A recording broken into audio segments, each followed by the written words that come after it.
चलो दोस्तों, शुरू करते हैं मनोज कॉमिक्स की छड़ी की करामात।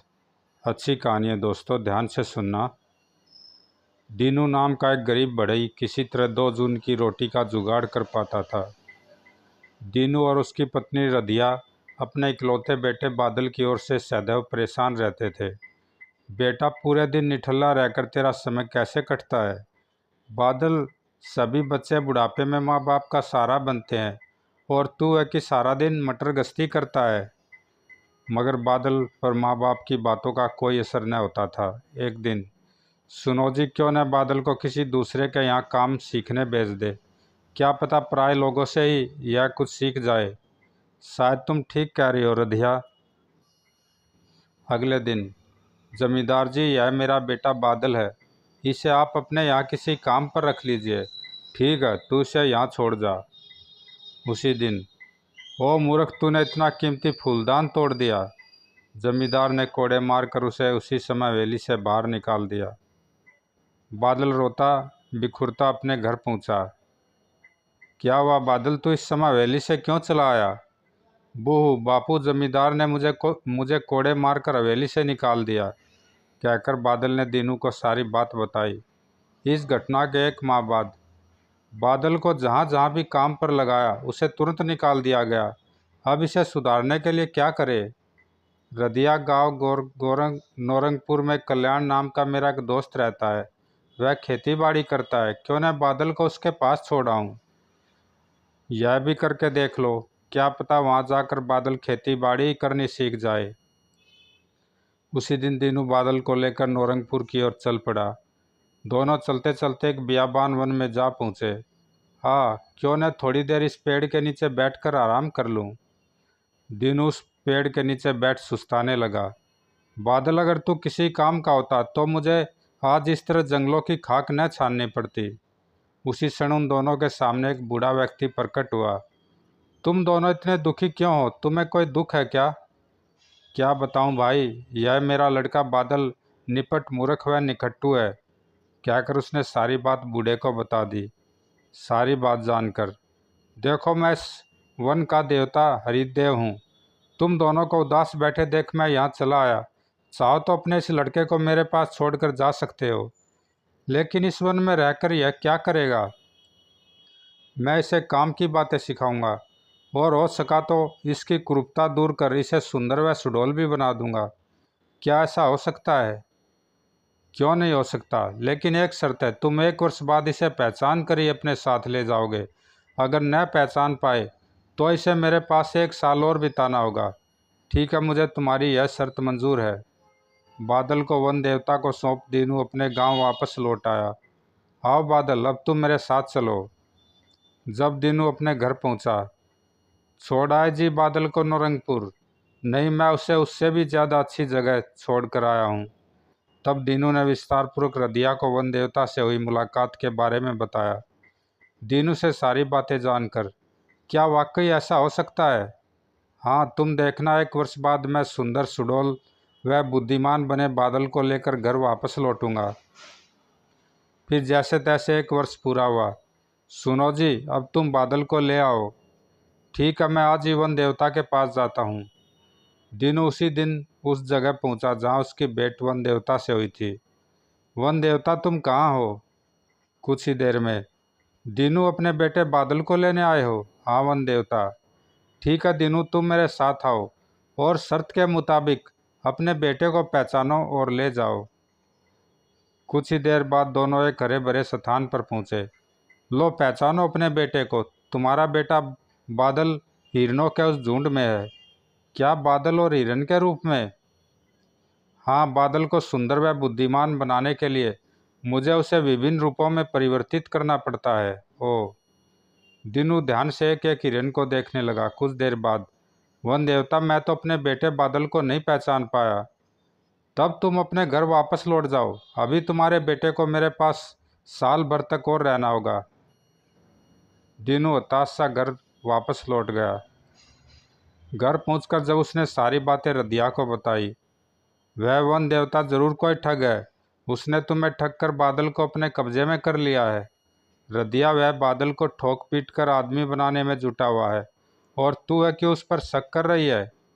रदिया दीनू की सादगी पर मन ही मन बल खाकर रह गई। फिर 1 वर्ष बीतने पर दीनू पुनः वन देवता के पास पहुंचा। दीनू, अपने बेटे बादल को पहचान लो, वह उन भेड़ों के बीच में है। एक बार फिर वह अपने बेटे बादल को न पहचान पाया। दीनू, मुझे दुख है कि इस वर्ष भी तुम्हें अकेले ही अपने घर लौटना होगा। तुम ठीक कह रहे हो वन देवता। जब दीनू निराश व थका हारा अपने घर वापस लौटा, अब तो तुम्हें मेरी बात का यकीन आ गया होगा। रदिया, वन देवता जरूर कोई न कोई छलावा है जो हमें ठग रहा है। तब क्या मेरा बच्चा उस जादूगर के पंजे में ही फंसा रहेगा? रदिया, ऐसा न कहो। बादल तुम्हारा ही नहीं, मेरा भी बेटा है। अब की बार मैं उसे उसके पंजे से उसे छुड़ा कर लाऊंगा। अब बादल से बिछो के गम में रदिया और दीनू मन ही मन घुलने लगे थे। बादल जैसा भी था, हमारा इकलौता बेटा था। उसे सुधारने के चक्कर में मुझसे हाथ ही धो बैठे। रदिया, बादल के बारे में जिसे भी बताएंगे वही हमारी मूर्खता पर हंसेगा। जैसे तैसे यह वर्ष भी बीता। फिर एक दिन, यदि मैं इस बार भी बादल को न पहचान सका तो वहाँ वन में ही कहीं अपनी जान दे दूंगा। इन्हीं सोचों में डूबा वह वन में जा पहुंचा। तभी बिन बिन, अरे यह कमकत मक्खी कहाँ से आ गई? दीनू ने हाथ से उस मक्खी को दूर भगा दिया, लेकिन मक्खी बिन बिनाती हुई पुनः उसके पास आई और बोली, बापू, मैं आपका बेटा बादल हूँ। बादल, तुम कहाँ हो बेटा? मुझे तो तुम कहीं दिखाई नहीं दे रहे। बापू, इस समय मैं मक्खी बनकर आपके सामने उड़ रहा हूँ। ओह बापू, मेरी बात ध्यान से सुनो। वन देवता हरिदत्त वन का देवता नहीं, अपितु बंगाल का जादूगर कादू है। क्या जादूगर कादू? हाँ बापू, आज वह आपको दाना हाँ बापू, आज वह आपको दाना चुगते बहुत से कबूतरों में से मुझे पहचानने को कहेगा। आप उनमें से सिर्फ उसी कबूतर को चुनना जो छाती में सिर गड़ाए होगा और दाना न चुग रहा होगा। तुम्हारी बातें तो बड़ी आश्चर्यजनक है। बापू, मैं जा रहा हूँ। अगर मुझे असली रूप में पाना है तो आप मेरी कही बात ध्यान में रखना। ठीक है, मैं वैसा ही करूँगा। इतना कहकर मक्खी उड़ गई। वन में उसी जगह पर पहुँचने के बाद, वन देवता, तुम कहाँ हो? मैं अपने बेटे को लेने आया हूँ।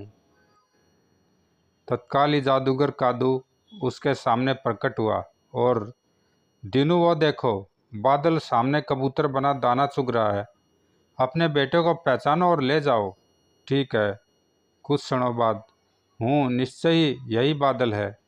अगले ही पल, वन देवता, वह रहा मेरा बेटा। ओ, तो तुमने अपने बेटे को पहचान ही लिया। वन देवता, एक न एक दिन तो उसे पहचानना ही था। ठीक है, ठीक है, तुम अपने बेटे को ले जा सकते हो, लेकिन अपने बेटे को मैंने तो तुम्हें मनुष्य के रूप में सौंपा था। ओ हाँ, मैं अभी तुम्हारे बादल को मानव के रूप में परिवर्तित करता हूँ। यह कह जादूगर कादू ने कबूतर बने बादल को हाथ में उठाया और फड़फड़, अरे! फिर उड़ता हुआ कबूतर वापस आ जैसे ही पृथ्वी से टकराया। वो कबूतर मानव के रूप में परिवर्तित हो रहा है। कुछ ही पल बाद, दीनू, यही है तुम्हारा बेटा बादल। ओ मेरा बेटा इतना सुंदर बन गया। दीनू, यह सुंदर ही नहीं अपितु बुद्धिमान भी बन गया है और अब यह आलसी भी नहीं रहा है। ओ वन देवता, मैं तुम्हारे इस उपकार को जीवन भर नहीं भूलूंगा। तत्पश्चात, क्या तुम वास्तव में मेरे बेटे बादल हो? हाँ बापू, मैं ही आपका वह बेटा हूँ जिसने आज तक तुम्हें दुखों के सिवाय और कुछ नहीं दिया है। बेटा, घर चलो, तुम्हारी माँ तुम्हारी प्रतीक्षा कर रही है। फिर जैसे वे दोनों वहाँ से जाने लगे, ठहरो बादल, मेरे सपनों को धूल में मिलाकर तुम इस तरह नहीं जा सकते। यह सुनते ही बादल ने पलट कर देखा और बोला, मैं जा रहा हूँ जादूगर कादू, तुम मुझे रोक सको तो रोक लो। ऐसा? अगले पल, जादू की छड़ी इन दोनों को इसी समय पत्थर का बना दे। लेकिन दोनों दीनू व बादल पर इसका कुछ भी असर नहीं हुआ। यह देख, अरे यह क्या? हाँ हाँ जादूगर कादू, तुम्हारे हाथ में जो छड़ी है वह एक साधारण छड़ी है। तुम्हारी जादू की छड़ी इस समय मेरे पास है। यह कहकर बादल ने अपने वस्त्रों में छिपी जादू की छड़ी बाहर निकाली। उसे देखते ही, धोखेबाज, नीच, ला मेरी जादू की छड़ी मुझे दे दे, वरना नहीं, मैं तुम्हारे साथ अब वही करूँगा जो तुम हम दोनों बाप बेटों के साथ करने वाले थे। अगले ही पल, जादू की छड़ी इस दूर जादूगर को तुरंत ही पत्थर का कर दे। नहीं। शिगरी, ओ यह तो सचमुच में पत्थर का बन गया। बापू, इस दूर्त की यही सजा थी। बादल बेटा, मेरा तो यहाँ जी घबरा रहा है, तुम जल्दी से यहाँ से चले चलो। हाँ बापू, लेकिन जाने से पहले जादूगर की बेटी को तो अपने साथ ले ले। जादूगर की बेटी? लेकिन वह है कहाँ? यहीं पास ही जादूगर के महल में है। फिर बादल ने जादू की छड़ी को आदेश दिया, जादू की छड़ी, हम दोनों को शीघ्र ही जादुई महल में ले चल। अगले ही पल, वो जादू भी क्या भला है, इससे असंभव को भी संभव कर किया जा सकता है। अगले ही पल, जादू की छड़ी इस दूर जादूगर को तुरंत ही पत्थर का कर दे। विदोत्मा बहन, ये मेरे पिता हैं। इसका मतलब तुम मेरे पिता को पत्थर का बनाए हो भैया? हाँ बहन, तभी तो बापू को यहाँ तक लाने में सफल हो सका हूँ। वो आखिर पिताजी के कर्म उन्हें ले ही डूबे। यह कहते कहते विदोत्मा की आंखें आंसुओं से भर गई। यह देख बहन, दिल छोटा न करो, मैं शीघ्र ही तुम्हारे जीवन में बाहर ला कर रहूँगा। तत्पश्चात जादू की छड़ी में आखिरी आदेश यह देता हूँ कि तुम इस जादू के महल को समाप्त कर दो। अगले ही पल साएं भर, अरे यह क्या हुआ? कुछ देर बाद जब धुआं छटा, वो जादू का महल व जादू की छड़ी कहाँ गई? बापू, जादूगर कादू के साथ ही उसका जादू भी समाप्त हो गया है। तत्पश्चात बादल भैया, मैं अपने पिता की मूर्ति के दर्शन करना चाहती हूँ। हाँ हाँ, क्यों नहीं बहन। जल्दी तीनों जादूगर कादू की पत्थर की मूर्ति के पास पहुँचे। पिताजी, अगर आप सही राह पर चले होते तो आज तुम्हारी यह हालत न हुई होती। फिर विदोत्मा भारी मन से दीनू व बादल के साथ चल पड़ी। काफ़ी देर चलने के बाद जब वे तीनों रदिया के पास पहुँचे, आज भी तुम बादल को साथ नहीं लाए?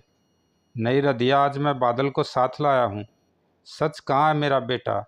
रदिया, यही तो हमारा बेटा बादल है। यह हमारा बेटा इतना सुंदर हो गया, लेकिन कैसे? रदिया यही खड़े खड़े सब कुछ पूछेगी, अंदर नहीं जाने देगी। हाँ हाँ, यह तो मैं भूल ही गई थी। अगले पल, माँ, मैं ही आपका नालायक बेटा बादल हूँ। बेटा, तेरा बदला हुआ रूप देखकर तो मेरी खुशी का कोई और छोर ही नहीं रहा। कहकर रदिया ने बादल को छाती से लगा लिया। तब दीनू ने बादल से पूछा, बादल, जादूगर कादू हर साल मुझे टरका क्यों देता था और वह तुम्हें छोड़ना क्यों नहीं चाहता था? उसने तुम्हारा यह कायाकल्प कैसे किया? बापू, मैं सारी बात विस्तार से बताता हूँ। आप जब 3 वर्ष पूर्व मुझे उसके पास छोड़ आए थे, तब आपके जाने के बाद, हाँ हाँ, कुरूप व मंदबुद्धि बादल, तुम्हारे जैसे युवक की तो मुझे बरसों से तलाश थी। अब मेरा सपना शीघ्र ही साकार होगा। हाँ हाँ, क्या यह आदमी पागल है जो इस तरह बेवजह हंस रहा है? फिर जादूगर कादू ने मेरा हाथ पकड़ा और जादू की छड़ी, हमें जादुई महल में ले चल। अगले ही पल, ओ मैं इस आदमी के साथ आकाश में कैसे उड़ रहा हूँ? शीघ्र ही हम दोनों एक महल में जा उतरे। विदोत्मा, आज मुझे वह युवक मिल गया है जिसे मैं बरसों से ढूंढ रहा था। अब मैं इसे अपनी कला का उत्तराधिकारी बनाऊंगा। ओ, मैं तो यह समझी पिताजी कि आप इसे अपने भोजन के लिए लाए हैं। नहीं विदोत्मा, भोजन की तलाश में तो मैं अब जाऊंगा। ओ, तब जादूगर कादू ने जादू की छड़ी से कहा, जादू की छड़ी, मुझे वन में ले चल। उसके जाने के बाद मैंने जादूगर कादू की बेटी से पूछा, विदोत्मा जी, यह सब क्या है?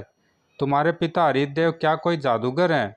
हरिदेव? मेरे पिता का नाम हरिदेव नहीं अपितु कादू है, और वे बंगाल के मशहूर जादूगर हैं। क्या? तब उन्होंने मेरे पिता से यह झूठ क्यों बोला कि वे इस वन के देवता हैं? क्या वे मेरा कायाकल्प कर सकते हैं? युवक, मेरे पिता तुम्हारा कायाकल्प तो कर देंगे, पर अब तुम्हें यहाँ से वापस नहीं जाने देंगे। क्या? लेकिन उन्होंने तो कहा था कि 1 वर्ष बाद वह मुझे वापस मेरे पिता को लौटा देंगे। उन्होंने झूठ बोला होगा।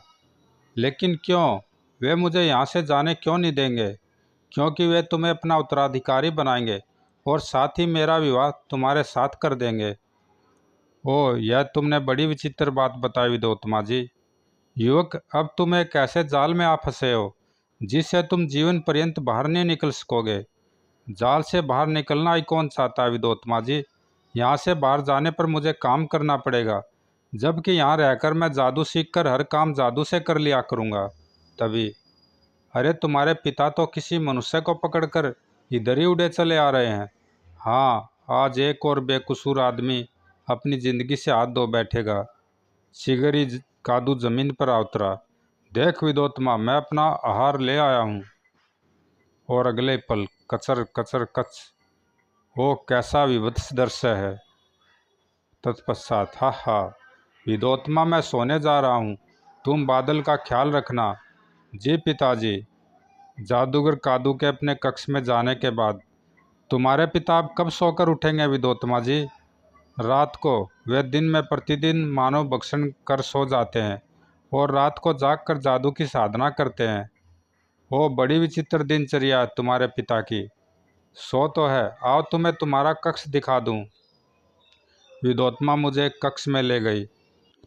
शीघ्र ही मैं गहरी नींद सो गया। खर, और न जाने कब तक सोता रहता यदि विदोत्मा मुझे न जगाती। उठो युवक उठो। फिर मैं आंखें मलता हुआ उठ बैठा। विदोत्मा जी, मुझे क्यों उठा दिया? बड़ी गहरी नींद आई हुई थी। युवक, पिताजी अपनी साधना पर बैठ चुके हैं, वे तुम्हें बुला रहे हैं। फिर विदोत्मा मुझे एक कक्ष में ले गई। आओ बादल, आओ यहाँ बैठो। अगले पल मैं जादूगर कादू के पास जा बैठा। तत्पश्चात, विदोत्मा, अब तुम यहाँ से जा सकती हो। जी पिताजी। विदोत्मा के जाने के बाद, बादल, मैंने तुम्हें यहाँ तुम्हारी कायाकल्प करने के लिए बुलाया है, लेकिन इससे पहले तुम्हें मेरी कुछ शर्त माननी होगी। कैसी शर्त?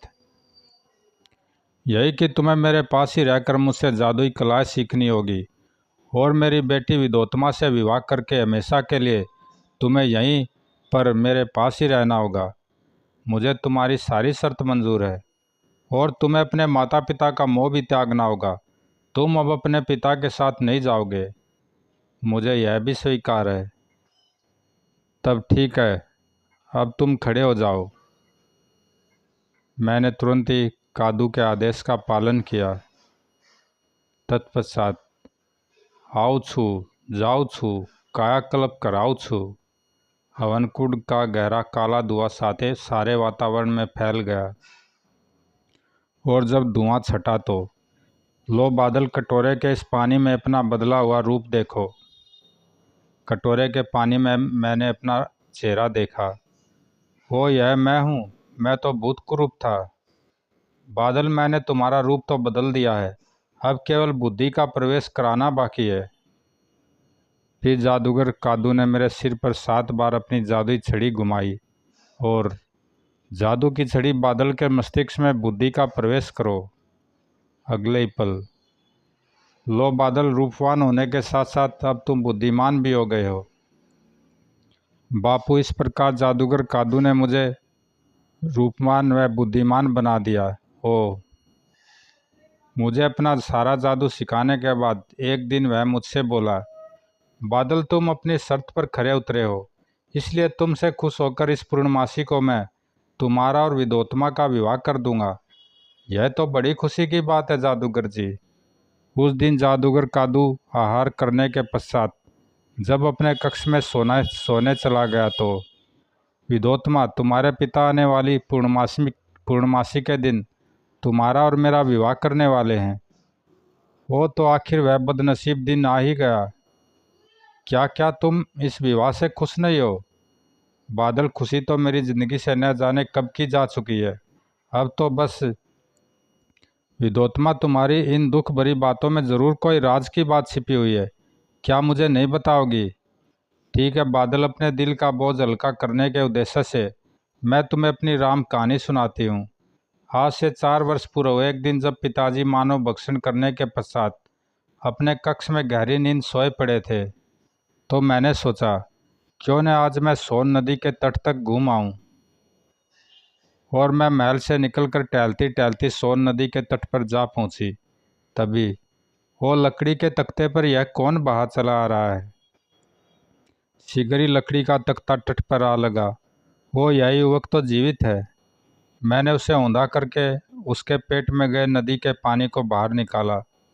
कुछ देर बाद जब उसे होश आया, मैं कहाँ हूँ? तुम नदी में बह बहे जा रहे थे, मैंने ही तुम्हें नदी से बाहर निकाला है। वो तो मैं बच गया। युवक, तुम कौन हो और इस विपत्ति में कैसे फंसे? मैं जवालागढ़ का राजकुमार मयूर हूँ। मेरा जलपोत नदी में डूब गया था। प्राण बचाने के लिए मैं एक तख्ते पर चढ़ गया था। उसके बाद क्या हुआ मुझे कुछ ज्ञात नहीं है। जवालागढ़ तो यहाँ से 100 योजन दूर है राजकुमार। अब मैं वापस अपने राज्य कैसे जाऊँगा? राजकुमार, घबराओ नहीं, मेरे पिता जादूगर हैं। वे तुम्हें पल भर में ही तुम्हारे राज्य में पहुँचा सकते हैं। ऐसा? हाँ, लेकिन यह तभी संभव है जबकि वे तुमसे प्रसन्न हो जाए। यदि वे रुष्ट हो गए तो तुम्हें चबा चबा कर खा जाएंगे। तब तो तुम्हारे पिता बहुत खतरनाक आदमी हैं। हाँ, पर उनसे सहायता लेने के सिवाय और कोई चारा भी तो नहीं है। तो चलो, मुझे उनके पास ले चलो। नहीं, तुम यहीं पर रुको। रात को जब वे जागेंगे तो मैं उन्हें लेकर यहाँ आ जाऊंगी। ठीक है, ऐसा ही सही। राजकुमार मयूर से विदा ले मैं अपने महल वापस लौट आई। रात को जब पिताजी सोकर उठे तो पिताजी, विपत्ति में फंसा जवालागढ़ का राजकुमार सोन नदी के तट पर रुका हुआ है। आपको जैसे भी हो उसे उसके देश पहुंचाना है। लेकिन तुम्हें उसके विषय में कैसे पता चला? क्षमा करना पिताजी, जब दिन में आप सो गए थे तो मैं मन बहलाने के लिए सोन नदी की ओर निकल गई थी। वहीं मेरी मुलाकात राजकुमार मयूर से हुई। तो तुम हमारे मना करने के पश्चात भी महल से बाहर गई? यह कह पिताजी सोच में पड़ गए और कुछ देर पश्चात मुझसे बोले, विदोत्मा, मैं तुम्हारा कहा अवश्य पूरा करूँगा। चल, मुझे उस राजकुमार के पास ले चल। चलिए पिताजी। मैं पिताजी को लेकर राजकुमार मयूर के पास पहुंची। राजकुमार, तुम अपने देश पहुंचना चाहते हो? हाँ, लेकिन अकेला नहीं। क्या मतलब?